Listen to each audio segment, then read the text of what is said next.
Hi යාළුවනේ මම ඔයාලව අදත් ආදරෙන් පිළිගන්නවා මගේ YouTube channel එකට. අද මම ඔයාලට අරන් ආවා 2025 වසරේ නිෂ්පාදනය කරපු Jetuer Dashing කියන කාර් එක. මේක චීනීය නිෂ්පාදනයක්. මේ වගේ අපිට ඉන්ටීරියර් එක බලා ගන්න පුළුවන්. මේකේ කී එක මෙන්න මේ වගේ එකක් තියෙන්නේ. ඊළඟට මේක push start button එකක් තියෙන්නේ. මෙන්න මෙතන ඒක තියෙන්නේ. අපිට මේ වගේ press කරලා මේක start කරගන්න පුළුවන්. ඊළඟට මේකේ ඩෑෂ්බෝඩ් එක අපිට මෙන්න මේ වගේ බලා ගන්න පුළුවන්. ඒ වගේම මේකේ ඊටාම ලොකු විස්තර සහිත ස්ක්‍රීන් එකක් තියෙනවා. ඊටාම ලොකු ස්ක්‍රීන් එකක්. ඊළඟට මේකේ AC control එක තියෙන්නේ මෙතන. මෙන්න මෙතනින් අපිට මේක ඔන් කරගන්න පුළුවන්. ඊළඟට මේකේ ෆෑන් ස්පීඩ් එක අඩු වැඩි කරගන්න තියෙනෙත් මෙතනින්මයි ටච් ස්ක්‍රීන් එකෙන්. මෙන්න මේ ආකාරයෙන් මේක අඩු වැඩි කරගන්න පුළුවන් අපිට අවශ්‍ය ප්‍රමාණයට. ඒ වගේම මේකේ තව ඔප්ෂන් එකක් තියෙනවා. මේකේ සීට් වලටත් අපිට AC එක නැත්තම් හීට් එක ගන්න පුළුවන්.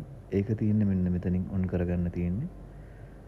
මෙන්න මෙතන මෙහෙම ප්‍රෙස් කරාම අපිට පුළුවන් පැසෙන්ජර් සීට් එකද ඩ්‍රයිවර් සීට් එකද කියලා සිලෙක්ට් කරගන්න.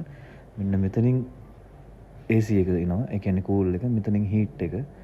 මේ වගේ අපිට ඒකේ ස්පීඩ් එක අඩු වැඩි කරගන්න පුළුවන්. ෆෑන් එකේ නැත්තම් හීට් එකේ ස්පීඩ් එක ඔය විදියට ස්ටෙප් 3කට අඩු වැඩි කරගන්න පුළුවන්.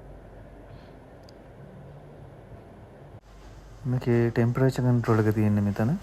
අපිට මේ ආකාරයට පැසෙන්ජර්ගේ පැත්තේ ක්ලයිමේට් එකේ ටෙම්පරේචර් එක අඩු වැඩි කරගන්න පුළුවන්.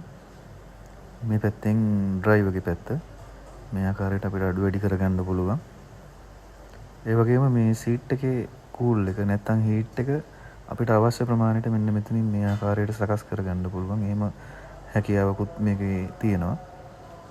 ඊළඟට මේකේ ගියර් ෂිෆ්ටිං එක තියෙන්නේ මේ ආකාරයට. මේක ගොඩක් Mercedes වාහනවල මම දැකලා තිනවා. ඒක තමයි මේකෙත් දීලා තියෙන්නේ. ඔන්න ඔය ආකාරයට ඩ්‍රයිව් එකට දාන්න පුළුවන්. නියුට්‍රල් එක මෙතන. ඊළඟට රිවර්ස් එක මේ ආකාරයට. ඔයාලට බලා ගන්න පුළුවන් ඊටාම හොඳ රිවර්ස් කැමරා එකක්. ඒ වගේම වටපිටාව හොඳට බලා ගන්න පුළුවන්. අපිට වාහනේ පාක් කරනවා නම් ඊටාම පහසුයි මේ ඔප්ෂන් එක. මේකේ පාකින් එක තියෙන්නේ මෙන්න මෙතන මේ ආකාරයට ප්‍රෙස් කරන්න. ඒ සමගම මේකේ ඔටෝමැටිකලිම හෑන්ඩ් බ්‍රේක් එක ඇප්ලයි වෙනවා. ඔයාලට බලා ගන්න පුළුවන් මෙතන තියෙනවා. අපිට ඒක මැනුවල් කරගන්න පුළුවන්. මේකේ තියෙන්නේ මෙන්න මෙතන ස්විච් එක. මේ ආකාරයට මේක පහත් කරාම බ්‍රේක් එක රිලීස් වෙනවා. නැවතත් මෙහෙම ඉස්සුවාම මේකේ හෑන්ඩ් බ්‍රේක් එක නැවත ඇප්ලයි වෙනවා. ඒ වගේම මේක අපිට බලා ගන්න පුළුවන් වයර්ලස් charging option එක දීලා තියෙනවා. අපේ ෆෝන් එක අපිට charge කරගන්න. මේකේ රිමෝට් කී ස්ටාර්ට් එක තියෙනවා. අපි බලමු මෙන්න මේ ආකාරයට තමයි රිමෝට් කී ස්ටාර්ට් එක කරන්න තියෙන්නේ. එහෙනම් යාළුවනේ ඔයාලට ගොඩක් ස්තුතියි අදත් මගේ වීඩියෝ එක සමග සම්බන්ධ වුණාට. ඔයාලට සුබ දවසක්.